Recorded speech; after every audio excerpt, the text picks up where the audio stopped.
Ellison. We're coming live and direct from the studio of the Democratic Party. What about that? I just want to let you know that you are at Democrats Live, and we come every week telling the story of the Democratic Party. Isn't that a good thing? This week we have two awesome guests who I want to introduce to you right now, but who really need not much introduction. They are Democratic stalwarts, and I just want to say, my colleague, my friend, your friend from the Queens, New York, Grace Meng. Grace is also vice chair of the Democratic National Committee, and we're very proud of her. And then also, Ilyse Hogue, who is the president of NARAL Pro-Choice America. I just want to let everybody know that you can and are strongly encouraged to go to our website at democrats.org. And you should go there. You can donate. You can volunteer. We are on the move. There's a spirit of activism, movement, and motion in the Democratic Party, and we need you to be part of it. Let me also recommend to you that you should always consider when you're in D.C. joining us in our live studio audience. It's a lot of fun, isn't it? If you happen to be here on a school trip or just visiting the nation's capital, you should come in and be part of the live studio audience who is quite fired up. Am I right about that? And also, let me just say to you that Adrian is going to be running questions. Give us a call or on social media. We want to hear from you. Adrian, how you doing over there? Doing well, thank you. All right, Adrian's running the show over there. So let me just start our conversation tonight. You know, Ilyse, president of NARAL Pro-Choice America, you have been leading the band with the opposition to Judge Gorsuch for the Supreme Court. What's driving you? The fire of 1,000 scary men driving Look, it's easy to get fractured right now. There's so much going on. We're going to talk about a lot of it. Fast and Furious. Early in the Trump administration, it was like, no, DeVos, no, Carson, no. But I think one of the things that my team really felt like is that we were driven by our members and our principals to think about not just today, not just tomorrow, but generations to come. And there is one fight that is existential in that it can actually enshrine Trump's agenda for an entire lifetime, right? And that is the fight on the Supreme Court. And it was really clear to me from the beginning that they didn't want us paying any attention to this guy. They were trying to sneak him under the radar screen. They were trying to say, no, look over there, no, look over there, and this is a really nice guy. And that if we, the people, did not actually demand a thorough review of his record, we were going to be stuck with the consequences until my kids are like 40 years old, and that was what was driving me. Yeah, you were fired up. The fight's not over yet, is it? It's not. The clock is ticking. In fact, all of you out there, particularly you in red and purple states, call your GOP senators as soon as you finish watching the show and tell them that they failed to get to 60 votes for their nominee, so they should change the nominee and not the rules. That's right. Tomorrow there will be a series of votes. We strongly expect Judge Gorsuch not to meet the 60 vote threshold, in which case we do expect Senate Majority Leader to try and change the rules for the first time in American history, lower the vote threshold to get a man, Trump's pick, a president under investigation for possible collusion with a hostile foreign state, his pick on the highest court in the land, where he'll never come off until he chooses to on his own. But he will start judging on Trump's agenda, whether it's legal or not legal, from day one on the court. So Grace, I know you're a House member, so you're not going to get a vote on this, but if you had one. Answer this right, Grace. What kind of things would you have in mind? Well, this is a clear example of someone who is putting Trump's ideology over law and over legal precedent. He is someone who has shown himself to be very dangerous to the morals of this country. He is someone who, while testifying in front of the Senate, at the same time was ruled by this very Supreme Court unanimously that he made a decision that was wrong, and it was unanimous. They all agreed that he made the wrong decision previously based on law. Well, you know, he made a few other decisions that really were just appalling. Did you guys see the Senator Franken's questioning of Gorsuch? That was really something. Hey, how about a hand for Senator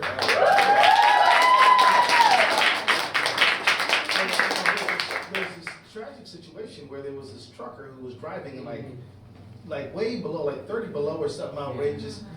He left his payload to go to a safe area, came back and then got the truck fixed, and they said that his employer fired him for leaving the truck, even though he could not safely operate that.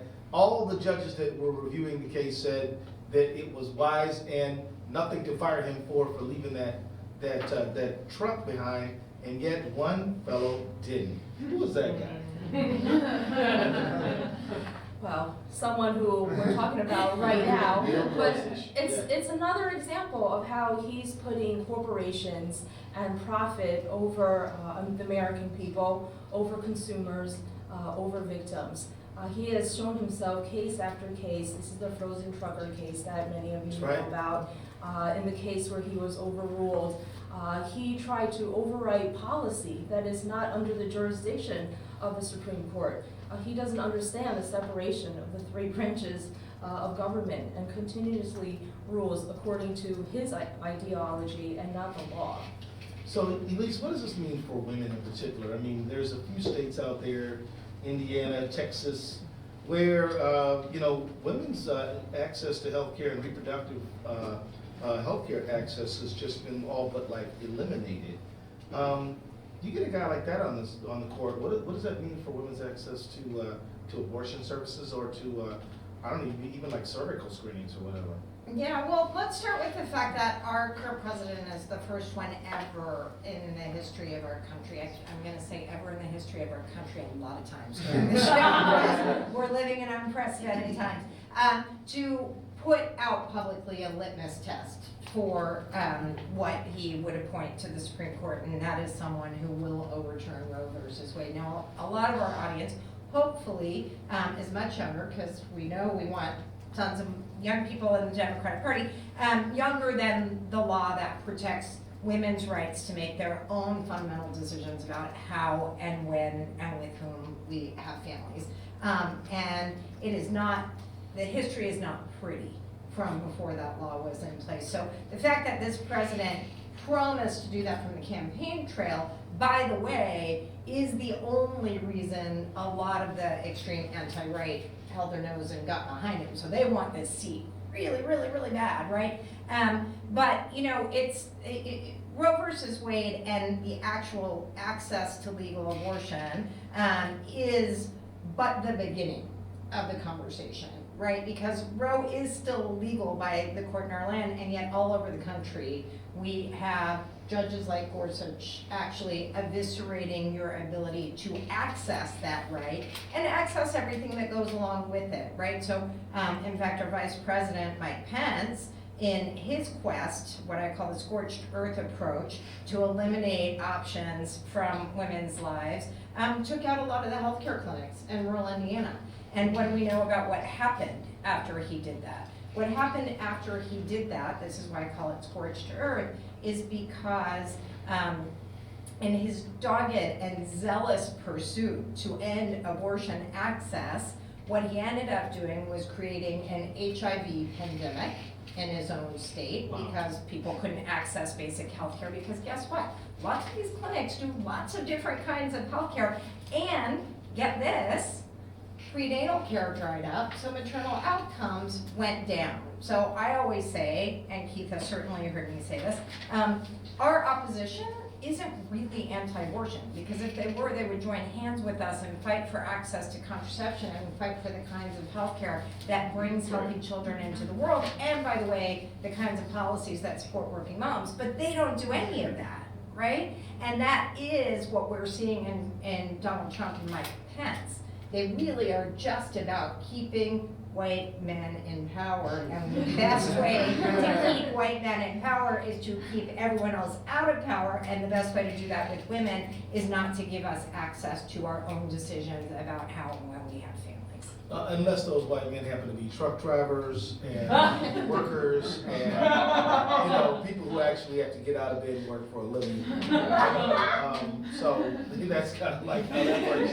But let me just say this, Grace. We just saw a pretty serious, spectacular fail with the Republicans trying to repeal the Affordable Care Act. This was something that was huge. As a person who fights for health care every single day for the people of this country, how did you feel on that day? And did you see it happening? Did you see it coming? Oh, I was so proud of what happened that day. All of us have shed a few tears since Election Day. I think for one of the first times, the tears shed that day were of relief and happiness. I felt that we were able to ensure that 24 million Americans throughout this country, many of them women, were able to, whose lives were able to be saved and who were able to be healthy and kept healthy. So I just want to take this opportunity while we have a few viewers with us to thank the public for their amazing work.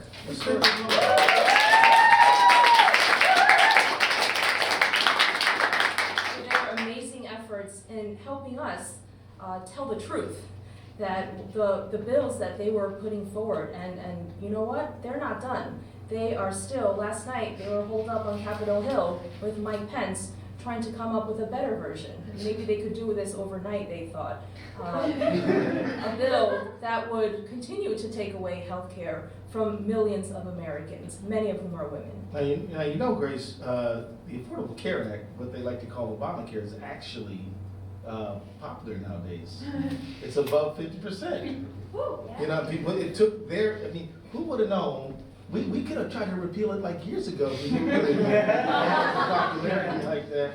But I just want to say that now they're saying, it's going to collapse on its own weight. Are you a little worried that they might be trying to sabotage the Affordable Care Act? Yes, we should definitely be on the lookout. I'm more worried that we have a president who takes joy that Obamacare will explode and implode at the same time. Apparently that's possible in his head. I'm more worried about that he is more worried about scoring political points and pointing blame at people rather than ensuring that Americans, many of whom are Trump supporters, that they are able to have health care. It really concerns me.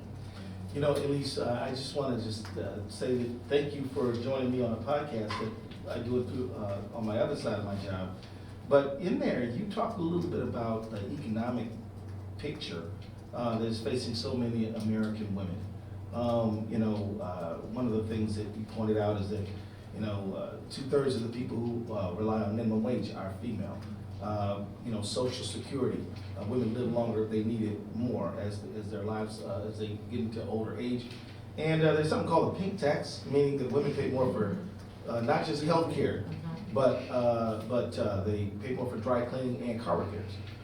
Could you talk to our folks tonight a little bit about what women are facing out there? And I'm talking about working class women, not including wealthy women too, but most American women, if you understand what I mean. Yeah, absolutely. Yeah. I mean, look, most women are in the workplace for their entire lives, mostly by necessity, some by choice. And I think you were talking mostly about the folks that are there by necessity, which can also be choice. Women take a lot of pride in their work. But we're dealing a lot with a middle class that actually requires two incomes to make ends meet. Right. Have to have it. In many cases, we've got women that are the primary breadwinners in their families.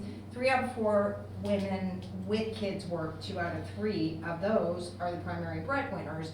And healthcare is one of the largest expenses in this country. And it's not just your own healthcare, but if you're the primary breadwinner, you're thinking about your family's healthcare too. Basic things that were not covered before we had Obamacare, that people didn't even think about. Right, that people didn't even think about. We talked a lot about mammograms. Sure. But just the idea that being a woman meant you got charged more because it's a pre-existing condition.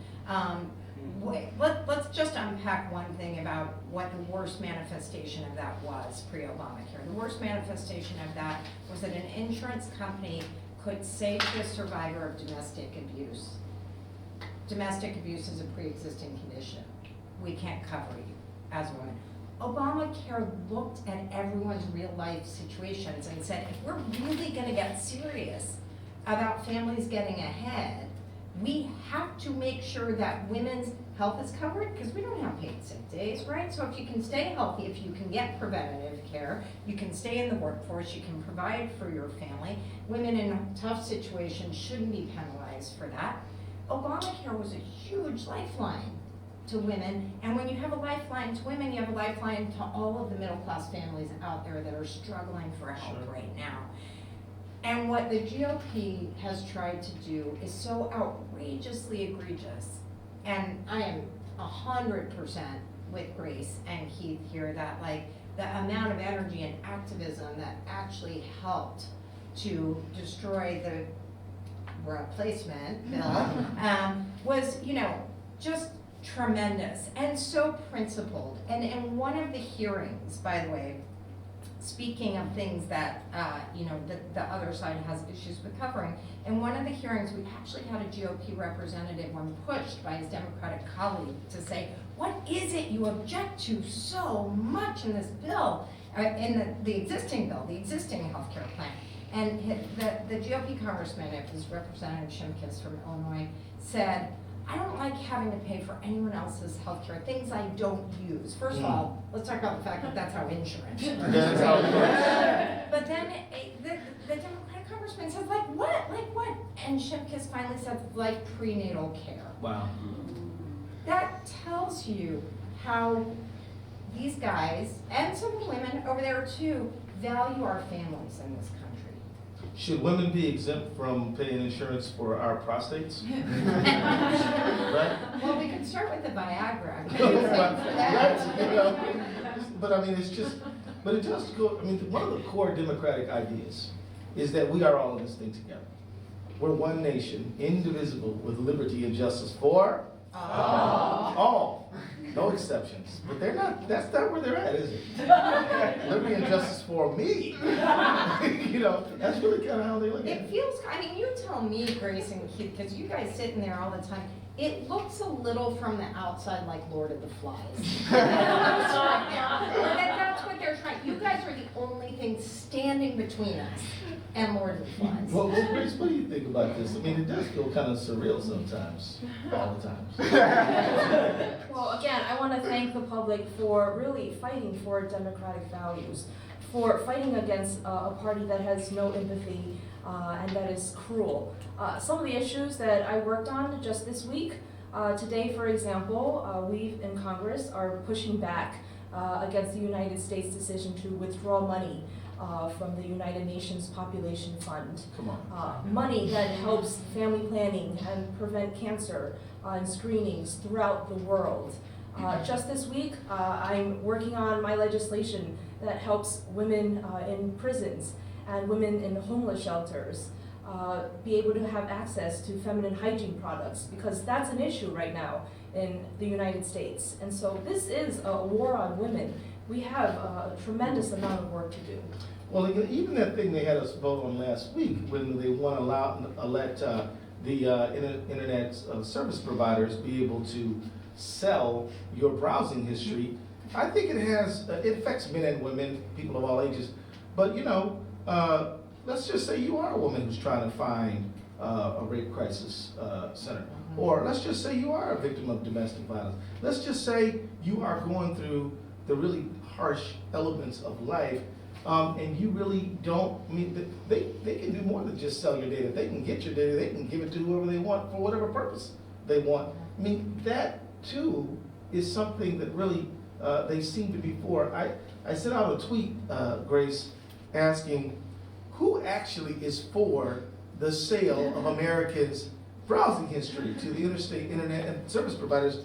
I got no takers on that. You know, so we're in a big money versus the many situation. Yeah, that's another example of this party, this Republican Party, putting profit and corporations over the average American's lives and safety and security. I actually heard a rumor today that some of the Republicans are talking to some of these providers because they're nervous because many of their supporters don't like this law that takes away privacy. Well, look, if you think it's okay to let the internet service providers have access to people's browsing history, then give up your browsing history first. For your taxes.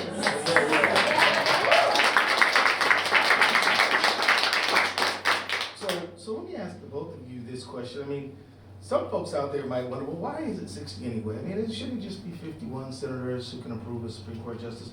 There is a reason why it's 60.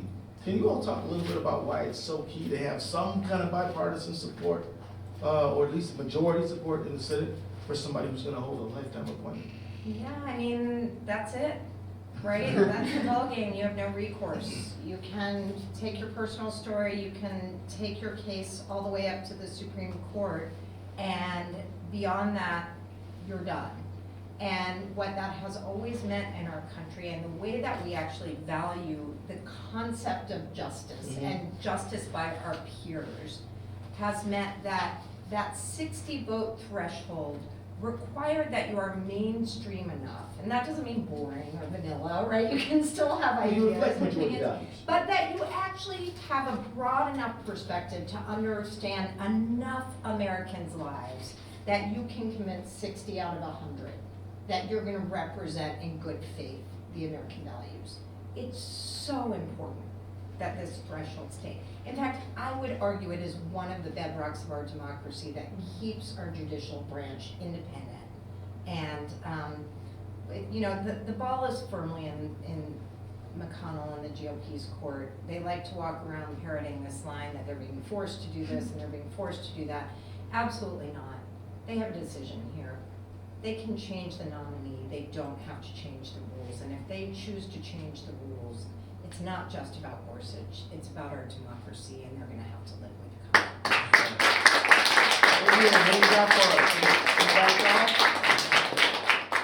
The first question is for Ilyse. Kathleen from Pittsburgh asked, if Republicans insist on being involved in female issues, will the Democrats counter with sanctions on men?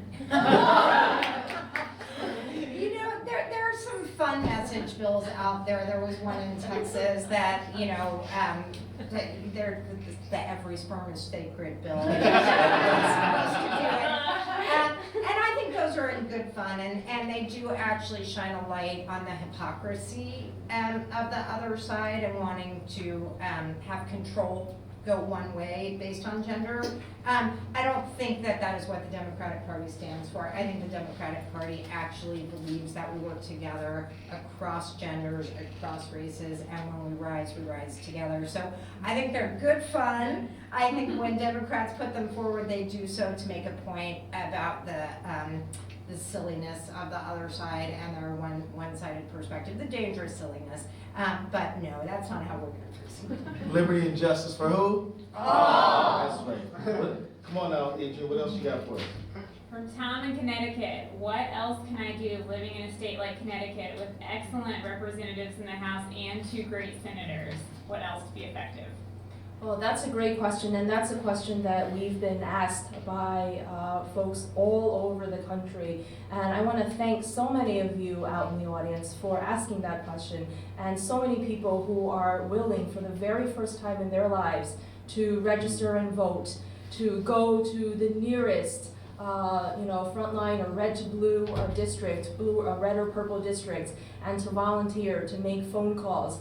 And we will really need your support in the upcoming months, and especially during election time. But we really, I want to encourage everyone too, because with just less than 100 days of this administration, I can't even say his name, this administration, 45. and it's felt like 6 years, we, the public, the Democratic Party, we have had some victories. Just today, Bannon, Michael Flynn, Jeff Sessions, preserving passing the healthcare law that protects 24 million Americans. This is all because of all of you. So I want to say thank you and just keep up the work, keep telling the truth. So, Ilyse, what does a person do if they meet a congressperson like Grace Meng who's on their side? What can a person who's lobbying Congress, do if that's the situation? If there's nothing really to convince them of, they're already with them. Well, I don't sit in Congress. I've never sat in Congress. Some of my best friends sit in Congress. But, I always actually tell our members to call anyway. I think thank yous are really important. I think expressing your priorities to you guys do the Lord's work, but you're pulled in a million different directions every day, and I can only imagine information from your constituents about where they want you to focus really matters.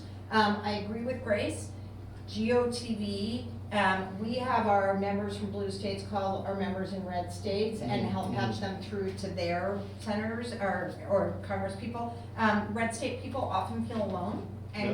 But the other thing I will say is, if you've done all that, get involved at the state level and help the Democrats in blue states particularly advance legislation that demonstrates the values of the Democratic Party, because when you're in the majority, you have opportunities to live our values through passing legislation in the state house, and it changes the national conversation. The work people are doing in sanctuary cities and states around the country, that we've got a bill moving through the Nevada House that would actually preemptively cover contraception, because we're anticipating when the contraception mandate is repealed. That changes the conversation nationally, because we show what Democrats can do. All right. Adrian, you got more? Got two more. If the GOP healthcare plan or death care passes, what is the way forward, though?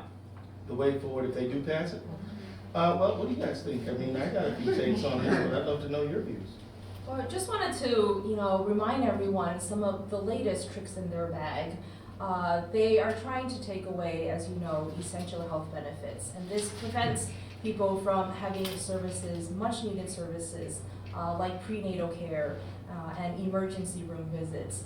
There's also an attempt to try to take away community ratings, which is essentially pre-existing conditions. So these are some ways that we really have to be wary of what they're trying to do with this next version of their bill. If they take away, as Grace has correctly said, if they took away the essential benefits package, what that would mean is that they could sell you a policy that doesn't cover anything. You know what I mean? So that's like having auto insurance that doesn't cover car crashes. You know what I mean? And they might be able to sell it to you cheap, but there'd be you'd be getting what you pay for. Any reaction to this, Ilyse? I mean, again, vote them out. Well, elections have consequences. Elections have consequences. Start lobbying at the state level for what we need to see, because the states are models of democracy, but also because when we win at the state level, we actually have a shot at fair redistricting that is going to help our friends in Congress have more friends in Congress who represent us. So, the one thing I will point out, and this may be slightly controversial, but we're early yet, but one thing that seems like it might be possible is that Trump doesn't double down when he loses. He actually kind of walks away. So when we were able to take Putzer down as labor secretary, we got Acosta. Now, I don't think Acosta and I see eye to eye on everything, but he is not nearly as ill-equipped for the job. And I'm seeing the same thing on the healthcare. He literally said, I'll give you guys one more shot, but then I'm gonna work with the Democrats to make it better. And that's an opportunity, right? Because we're happy to build on Obamacare. We know there were holes that need to be filled. Look, the Democratic Party is for the American people. We are not obsessed with just fighting Trump. We're trying to help the American people. And we're always going to, they put party before people. We put people always first, period, dot. Yes. Adrian, what do we got? How do you see the role of the DNC in advocating for equity of representation for women, persons of color, and sorry, spell it wrong here. As viable candidates for national offices. Yeah. Got it. Inclusion, what do you guys think? I think they have to keep wrong. Well, I'm really encouraged by the process that the DNC has just gone through in the last few months. We had campaigns for various positions, but we also got to travel the country, and Tom and Keith are continuing to do so. We've been traveling the country on this listening tour, visiting emerging communities that have previously been untouched, and we are continuing to do that. And so as the DNC increases its presence and makes sure to involve all of you folks out there who have been tremendous in fighting for the values of the American people, in putting the security, safety, and health of the American people above anything else, definitely more than this party, valuing liberty, access and opportunity, and the importance of community. This is what our party stands for, and we're so thankful to all of you out there, and you are going to help the DNC have an even stronger presence and making sure that we win more offices again. That's right. And Ilyse, how can we make the DNC really reflect America? I mean, I'm looking around this room and I'm thrilled that it does. It really does. But you know what, I'll say, I mean, I talked to Keith a lot during this campaign, and I talked to Tom, and I'm getting to know some of the other folks. I travel all over this country for my work. My best advice is be the Democratic Party, right? Don't stand on the sidelines and say the Democratic Party's not doing this, or the Democratic Party's not doing that, or they should do this. Yes, we're imperfect, but we're imperfect because we're trying to actually be better, and we're gonna make mistakes along the way. And everywhere I go, local parties, state parties are actually begging for people to get involved and represent your values. Be the Democratic Party, and it will reflect the beautiful diversity and the values that we all hold. That's right, that's right. And let me just tell you, I encourage folks, show up at your party headquarters, tell them you're ready to participate. Right now, we're planning a summer engagement. We're calling Freedom Summer. And we want to let you know that we're going to be going in hard, reaching out to Americans everywhere, all over. And we're really looking forward to that. That's going to mean that we're going to need everybody, all hands on deck. Of course, communities of color, women, but also let me tell you, we are the Democratic Party of white men too. And you know, we want everybody. Everybody's in, nobody's out.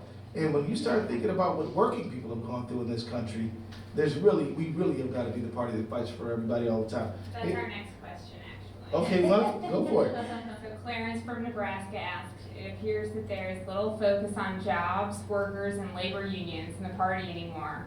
What is your plan to create jobs and protect or expand on workers' rights? This is a great question. Let me tell you, the Democratic Party is the party of working people. And we know that organized labor is a fundamental cornerstone of the Democratic Party. Democratic Party is key to taking the American working class and lifting it into the middle class. And this is something that we believe in, we stand for, we fight for, and of course jobs are what we fight for. This was way before this period of time. This is during Franklin Roosevelt's time. We didn't have enough jobs, so we made some. WPA, CCC. These kinds of things, some of this infrastructure is still in place today. And we need another investment in major jobs. But we're not going to do an infrastructure bill that's just a big tax giveaway for Donald Trump's cronies, but a real infrastructure bill that puts Americans to work everywhere. We're all for it, and we want everyone to know that that is what we're about. As a matter of fact, I mentioned, Ilyse, that you and I participated in a podcast, and it was all about basically economics, was it not? Yeah, I mean, look, when we talk about reproductive health care, we talk about health care, we talk about inclusion of women, it's because we actually know that that benefits the economic well-being of the family, and that you can't have economic security, you can't have job security unless we actually think about those things all at once. But, you know, let's be clear, we're living with a president who actually was just told by the head of a coal company that the promises he was making about bringing coal jobs back were impossible. Right? And I will say, this is tough stuff. We are going through really hard times in this country. And what we are working to do is make sure that people suffer the least while we transition our economy. Our economy is transitioning. It is transitioning. And we're not going to be the party that makes empty promises to win elections. We're gonna do the best we can to take care of everyone as we transition, train people, have jobs of the Right. future that actually give families a fighting chance in this country. But it's not gonna be easy. It's gonna require all of us doing it together, but we're not gonna lie to anyone That's about right. how we're gonna get there. I quite agree.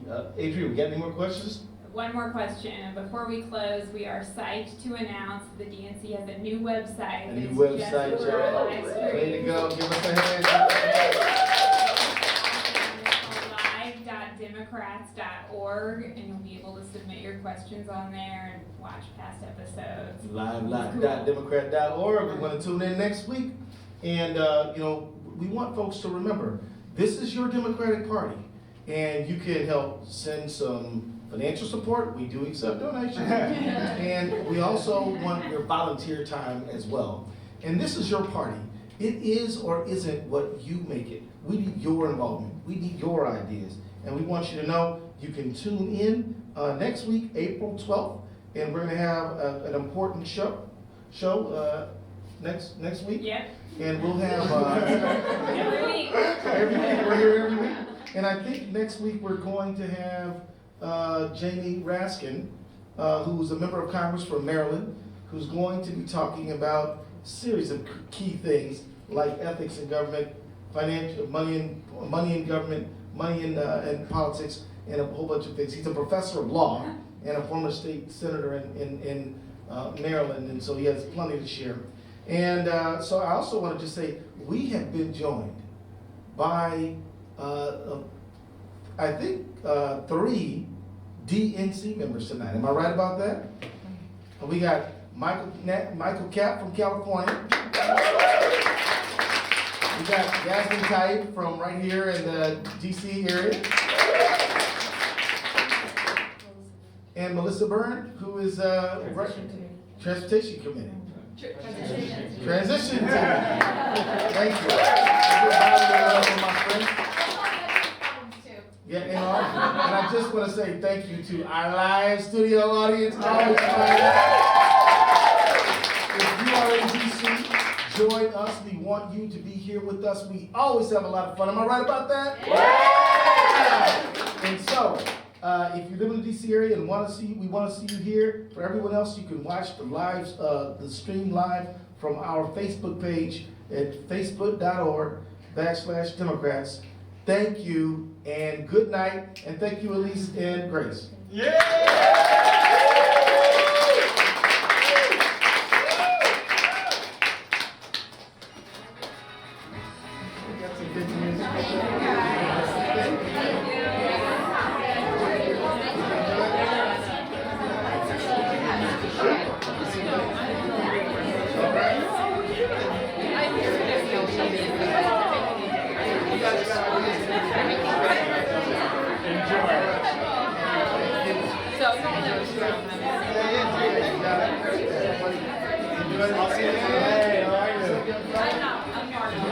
Yeah. Good. Thanks a lot.